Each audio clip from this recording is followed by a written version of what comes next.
So we are in the time of the solstice.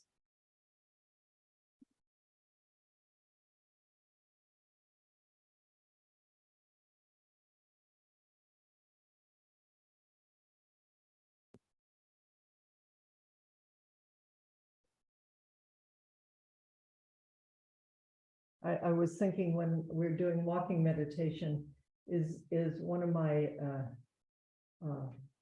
most favorite experiences in this lifetime was being able to be in Chartres Cathedral in Paris, France.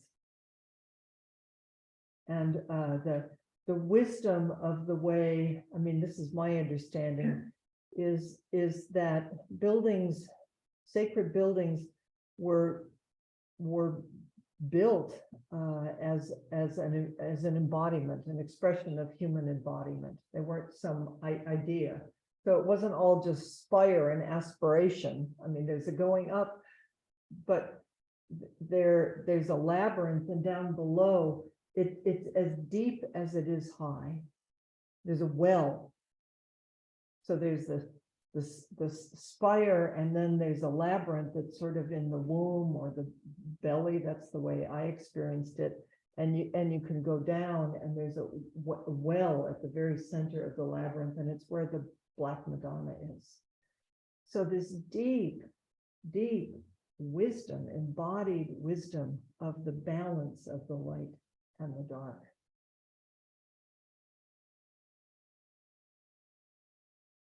I think maybe I don't know, but maybe particularly in the West, with the emphasis on our heads going up. It's aspiration, which is beautiful, but if it's not balanced in the earth and the body, we're just going to topple over.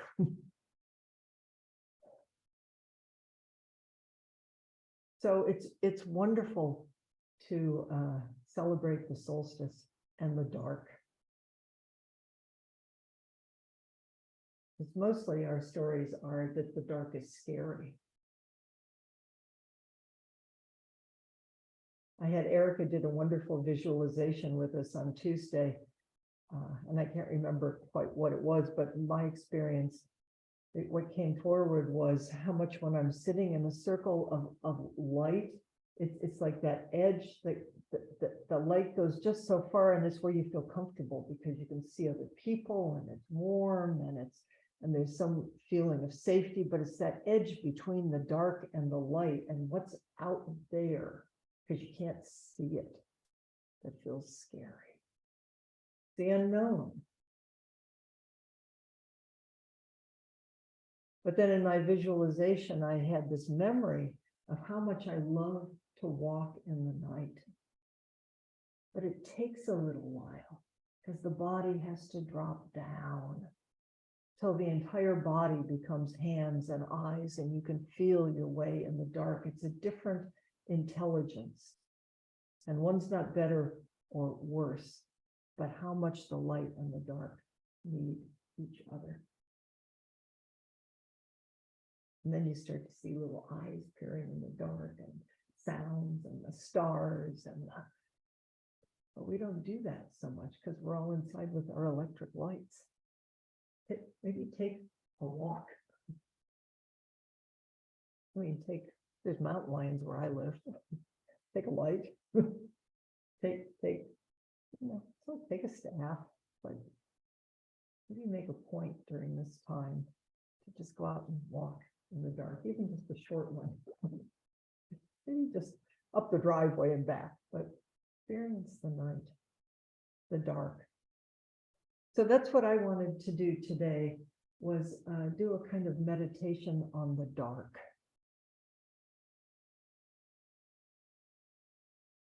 And bring forward beautiful phrases that Buddhism has about the light and the dark, but also from other traditions. And poetry. So this is going to be a kind of meditation. I want to share different things with you. And what I would encourage you is just see what lands in your body, if there's a phrase or a word or something moves you, touches you, because that's how we find our way in the dark. You have to be embodied. You have to feel your feet on the ground, feel your belly, your heart.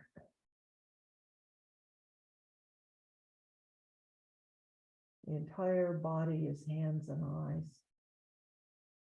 The koan about Avalokiteshvara, compassion. And it's like reaching for a pillow in the dark or in the night. I love that. You have to feel like the feeling in that koan is like in the night, in the night when you're asleep. You're not saying, oh, I'm going to reach over there for that pillow because I know it's over there. There's something that happens from the inside, and it's heart and body based, and you reach out and it's right there, but it's intuitive. It's an intuitive body. Okay, so we'll see how I have a bell here, and I thought maybe the way that I can mark or punctuate these different things that I found. I had a good time collecting things. I'll just mark it with a bell. You can hear the resonance of the bell.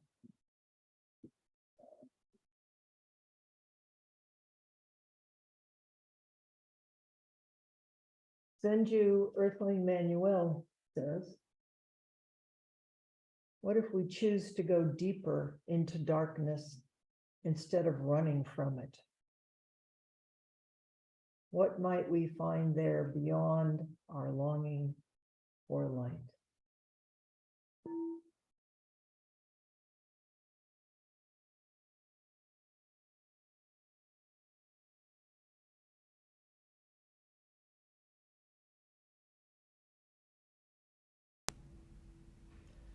From poet and farmer and writer Wendell Berry. To go in the dark with a light is to know the light. To know the dark, go dark. Go without sight. And find that the dark too blooms and sings and is traveled by dark feet and dark wings.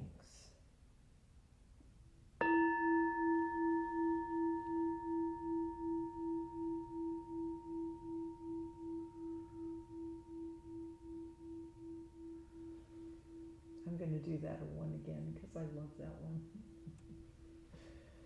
To go in the dark with a light is to know the light. To know the dark, go dark. Go without sight and find that the dark too blooms and sings and is traveled by dark feet and dark wings.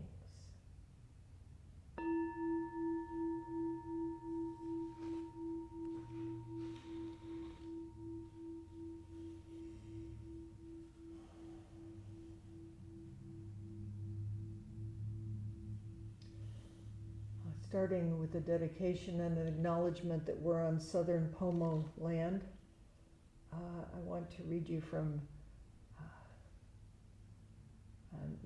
I get a Native American newsletter, and this is what they sent out about the solstice.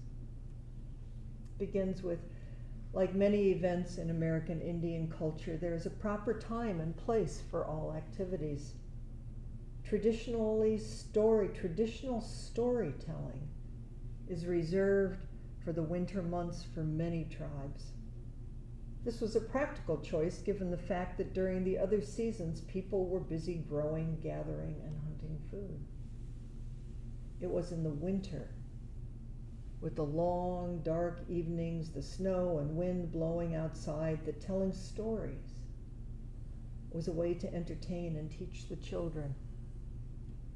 Another reason is that many traditional stories contain animal characters. To be respectful, people waited until the winter when animals hibernate or become less active so they cannot hear themselves being talked about. To have a storyteller tell you a story is like receiving a gift. To be respectful, a gift of tobacco is offered to the storyteller before the story begins. The storyteller will often take the tobacco outside and place it on the earth as an offering to the spirits of the story. From San Carlos Apache of Arizona. This reminds me when I was young. My grandfather would ask a really older man to come visit. We would eat dinner and they would visit and smoke, and then my grandpa would put a bundle at his feet. And soon he would start telling stories most of the night.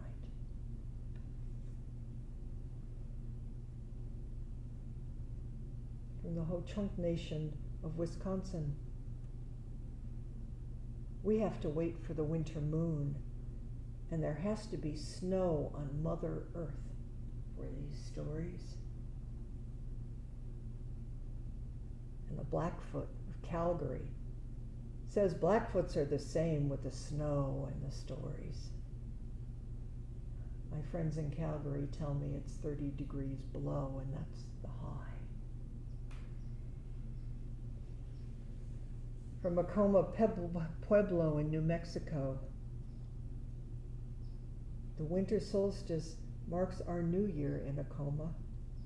We mark the time with ceremonies not privy to the public. It's also the time of hamaha, storytelling of the coyote, stories of heroes, stories of the animals, sharing of knowledge. My parents said that when you call hamaha, people will arrive with piñon nuts gathered in the fall that are roasted and shared.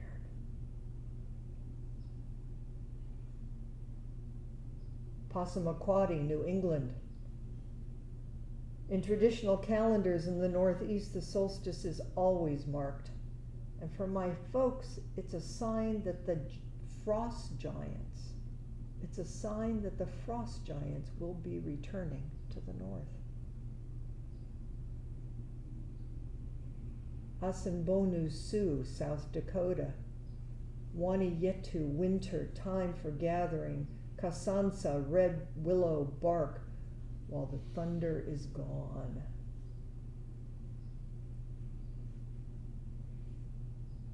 And Silix, Washington State and British Columbia.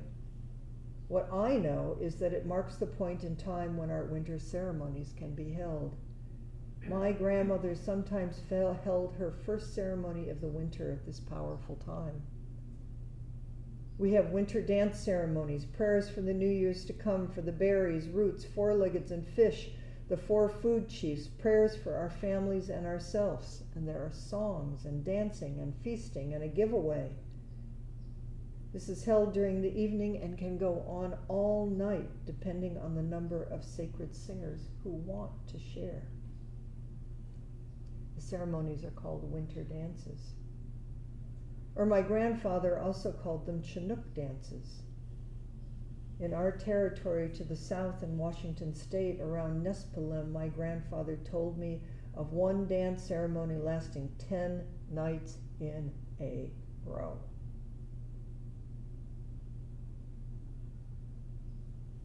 The storyteller of these stories for us is Dennis W. Sotig, Kiowa, San Pablo, Pueblo, Sante, Dakota Indian, and is a member of the Kiowa Gord clan and the San Juan Pueblo Winter clan, and a descendant of Sitting Bear and No Retreat, who were both principal war chiefs.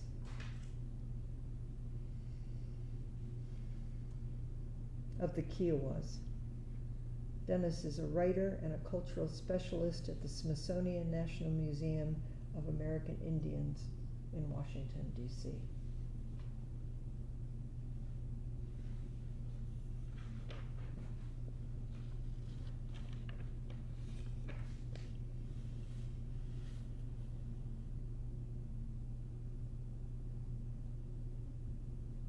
Sandokai, the harmony of difference and equality. Whoops, I forgot to ring the bell.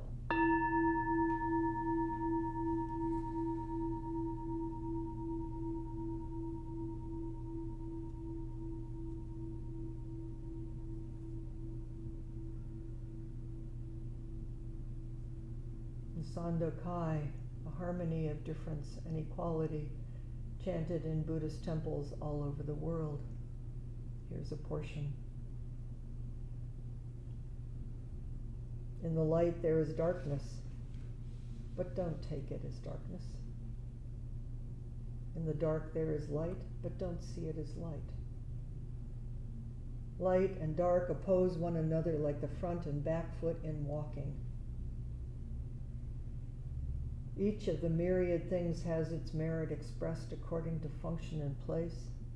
Phenomena exist, box and lid fit, principle responds, arrow points meet. Hearing the words, understand the meaning. Don't set up standards on your own. If you don't understand the way right before you, how will you know the path as you walk? Progress is not a matter of near or far. But if you are confused, mountains and rivers block your way. I respectfully urge you who study the mystery, do not pass your days and nights in vain.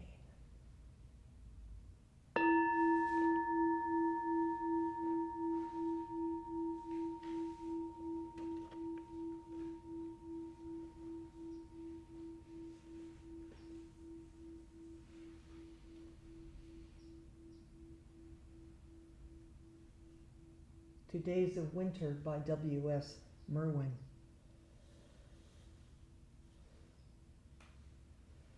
Not enough has been said ever of your praise, hushed mornings before the year turns new, and for a while afterwards passing behind the sounds. Oh, light worn thin until the eye can almost see through you, still words continuing to bloom out of yourselves in the way of the older stars, your ancestors' season from before knowledge reappearing, days when the sun is loved most.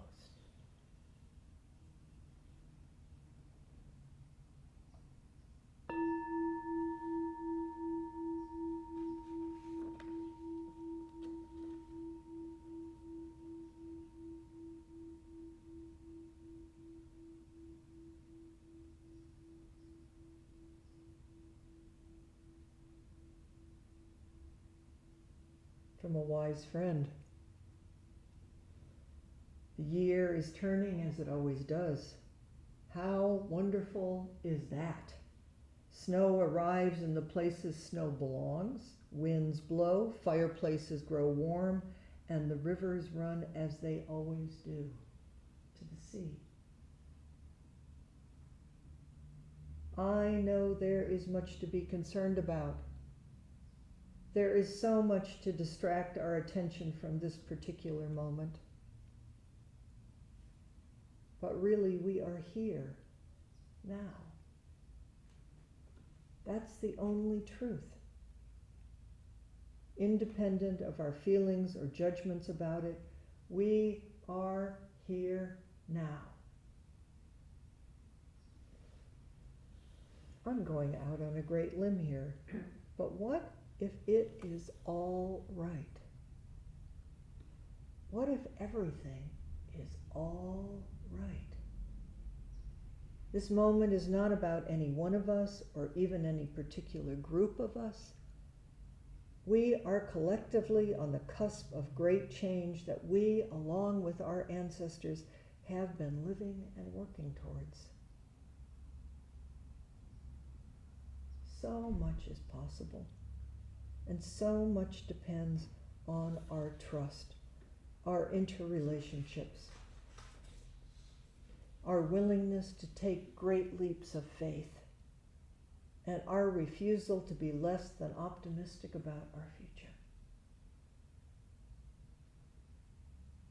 What if? What if all of our current messes are simply moments in the vast journey of transformation? My enslaved ancestors didn't give up, for heritage as African American. They dreamed of what might one day be possible for a generation to come in honor of their hope. I refuse to give up on the dreams I have for those who will come after me.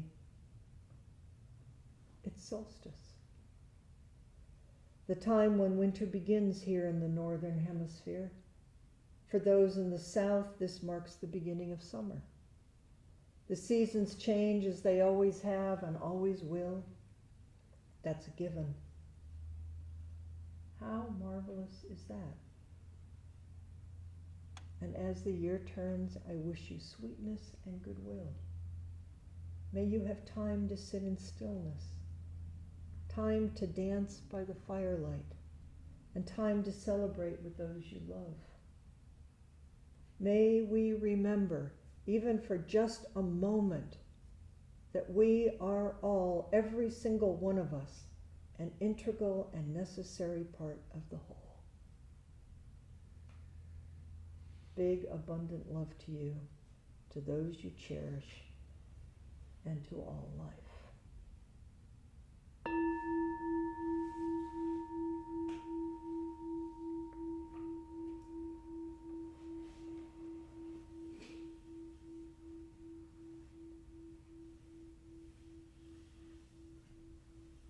From our beautiful Buddhist tradition, Hymn to the Perfection of Wisdom. Homage to the perfection of wisdom, the lovely, the holy. The perfection of wisdom gives light. Unstained, the entire world cannot stain her. She's a source of light, and from everyone in the triple world she removes darkness. Most excellent are her works. She brings light so that all fear and distress may be forsaken, and disperses the gloom and darkness of delusion. She herself is an organ of vision. She has a clear knowledge of the own being of all dharmas, for she does not stray away from them. The perfection of wisdom of the Buddha sets in motion the wheel of Dharma.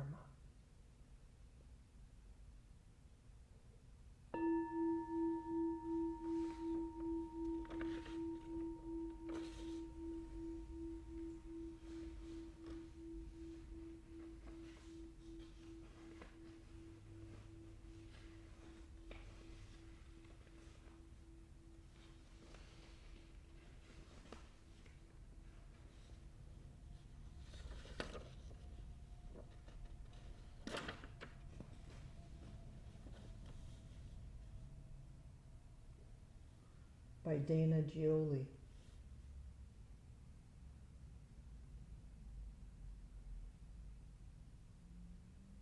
Blessed is the road that keeps us homeless. Blessed is the mountain that blocks our way. Blessed are hunger and thirst, loneliness, and all forms of desire. Blessed is the labor that exhausts us without end. Blessed are the night and the darkness that blinds us.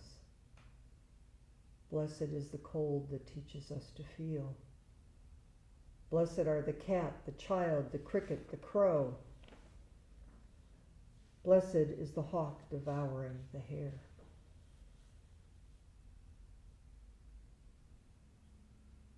Blessed are the saint and the sinner who redeem each other. Blessed are the dead, calm in their perfection. Blessed is the pain that humbles us. Blessed is the distance. Blessed is the distance that bars our joy. Blessed is this shortest day that makes us long for light. Blessed is the love that in losing we discover.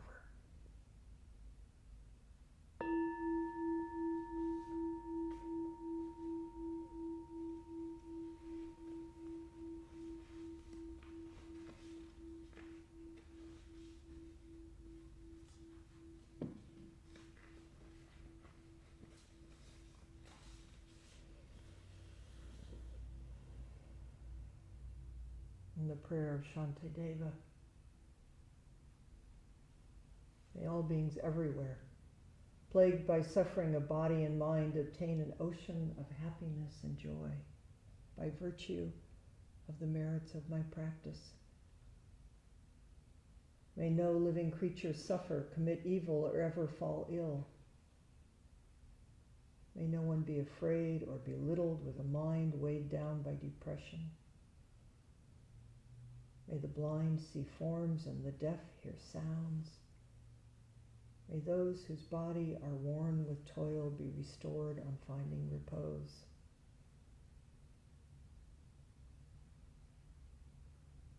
May the naked find clothing, the hungry find food, may the thirsty find water and delicious drinks. May the poor find wealth, those weak with sorrow find joy. May the forlorn find hope, constant happiness and prosperity. May there be timely rains and bountiful harvests. May all medicines be effective and wholesome prayers bear fruit. May all who are sick and ill quickly be freed from their ailments. And whatever diseases there are in the world, may they never occur again. May the frightened cease to be afraid, and those bound be freed. May the powerless find power, and may people think of benefiting each other. For as long as space remains, for as long as sentient beings remain, until then I too remain to dispel the miseries of the world.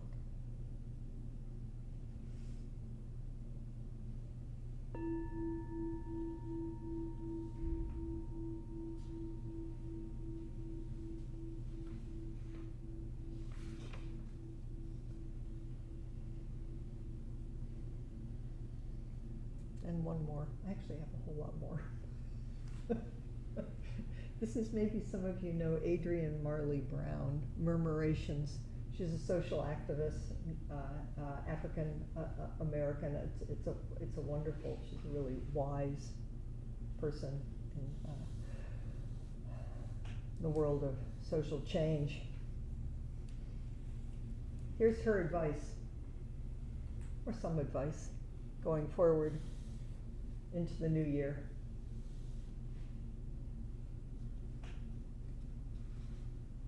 Notice where dying ideas show up in your life. Find the opportunity to grow beyond their reach.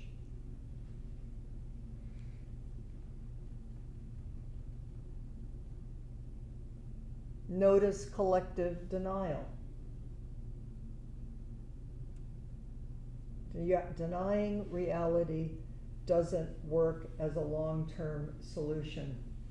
The fires are burning, the hurricanes are knocking out neglected, unprepared infrastructure, the droughts and floods are swallowing nations, and non-human species are disappearing in the sixth great extinction of our planet, caused primarily by our human impact on the planetary living conditions.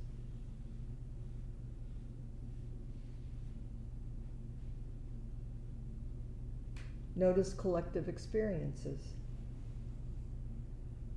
The amount of grief we carry is a collective weight. Notice how much everyone is carrying. Let that in.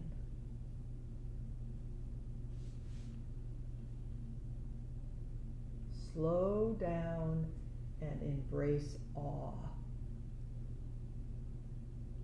If I am terrified, combative, or try to dominate the beyond human nature around me, I get stung.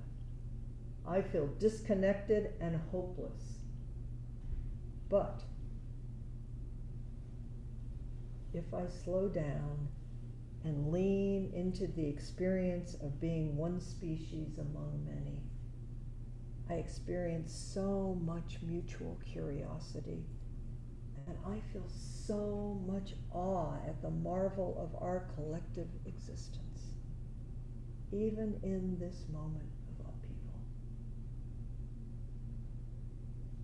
A worker bee was curious about me recently, and rather than panic, I got curious. She buzzed powerfully around my crown, and I felt wonder as that small and mighty buzzing moved down my body. She landed in my hair, and as she stepped around, I felt wonder at how small her body was, and whether her legs were narrower than the strands of my hair. I wondered how I smelled to the bee, and what she found on my surface. I have to find where the rest of her is.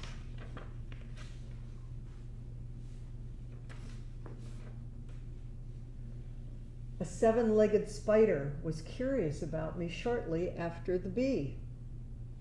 I felt something moving on my face, and instead of swatting, I got slow.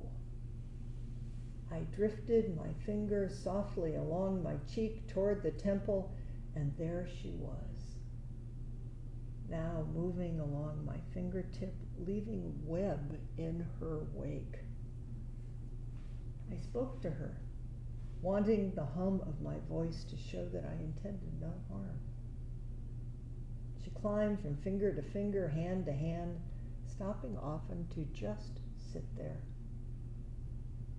I felt wonder watching her move, watching her choose to stay with me rather than move to the concrete, glass, and canvas surfaces I offered her.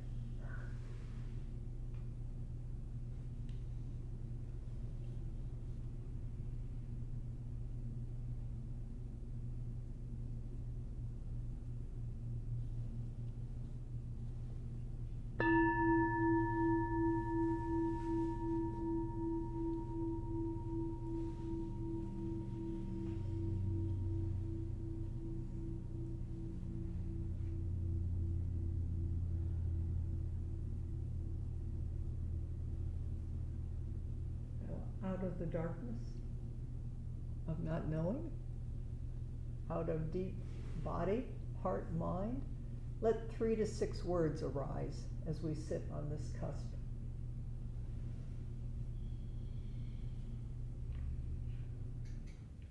3 to 6 words.